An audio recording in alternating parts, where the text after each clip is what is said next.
In this video, I'm going to show you how to fix a bracket to masonry brickwork. Place the bracket to the wall where you require it fixing. Mark with a pencil, then get yourself a masonry drill bit with a SDS drill or a hammer action drill and drill the holes deep enough ready for your plugs. Now I'm using a plastic raw plug. Push this in so it's flush with the brick. Make sure the diameter of the plug is the same size as the drill bit you've used.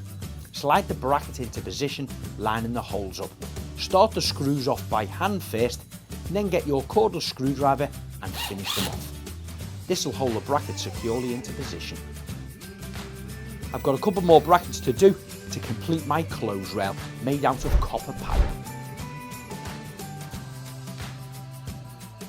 That's how easy it is to drill, plug and screw brackets to a masonry wall. Don't forget to like and subscribe and leave us a comment